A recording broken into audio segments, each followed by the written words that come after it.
बिस्मिल्लाहिर्रहमानिर्रहीम। अस्सलाम वालेकुम मोहतरम नाजरीन। चंद साल कबल एक जमात मानसेरा से आगे एक छोटे से कस्बे में गई। इस जमात में एक शख्स डॉक्टर नूर मोहम्मद था। इनका बयान है कि मस्जिद से बाहर इधर उधर काफी लोग फारिग बैठे थे। हम लोग इनके पास गए और मस्जिद में आने की दावत दी ताकि वो तालीम में शरीक हो सकें। कुछ लोग हमारे साथ मस्जिद में आने पर तैयार हो गए। एक साहब ने कहा कि मैं नमाज के वक्त आऊंगा और नमाज के बाद अजाब कब्र का एक वाकया आप लोगों को सुनाऊंगा।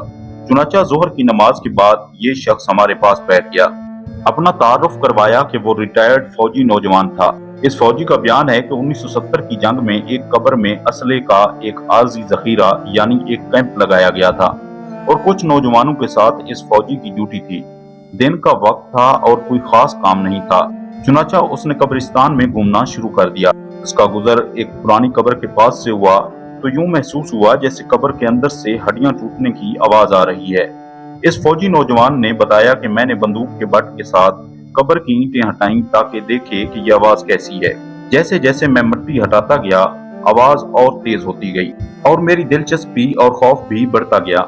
दिन का वक्त था, रोशनी खूब फैली हुई थी। क्या देखता हूँ कि कब्र के अंदर इंसानी हड्डियों का ढांचा पड़ा हुआ है और इस पर चूहे की शक्ल का एक जानवर बैठा हुआ है और जब वो मुंह इस ढांचे के ऊपर मारता है तो सारा ढांचा अकड़ जाता है और हड्डियों के टूटने और चटकने की आवाज आती है। मेरे सामने इस जानवर ने 3 मरतबा अपना मुंह हड्डी पर मारा।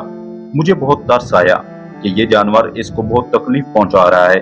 चुनाचा राइफल से जब मैंने इस जानवर को मारने का इरादा किया, थोड़ी देर के बाद वो जानवर कब्र से निकलकर मेरी तरफ लपका और मेरे ऊपर ऐसा खौफ तारी हुआ कि मैं उससे मारना भूलकर अपनी जान बचाने की खातिर भागना शुरू कर दिया। काफी दूर जाने के बाद मैंने मुड़कर देखा, वो जानवर मेरे पीछे तेजी से भागा आ रहा था। करीब ही पानी का एक गड्ढा था। इस जानवर से बचने के लिए मैं इस जोहड़ यानी गड्ढे में दाखिल हो गया। मैंने पीछे मुड़कर देखा कि जानवर जोहड़ के किनारे पर आकर रुक गया है और कुछ देर के बाद उसने अपना मुंह पानी में डाल दिया। यकदम पानी खोलने लगा। मैं भागकर जोहड़ से निकला। मेरी टांगें जल रही थीं, बहुत जल्द सुर्ख हो चुकी और आंवले पड़ चुके थे। दर्द की शिद्दत से मेरा चलना मुहाल हो गया था। मैंने अपने साथी को आवाज दी। जब मैंने पीछे मुड़कर देखा तो कुछ न था, बल्कि वो जानवर गायब हो चुका था। चुनाचा मुझे एबटाबाद के अस्पताल में दाखिल करवा दिया गया और फिर वहां से रावलपिंडी के बड़े फौजी अस्पताल में मुंतकिल कर दिया गया।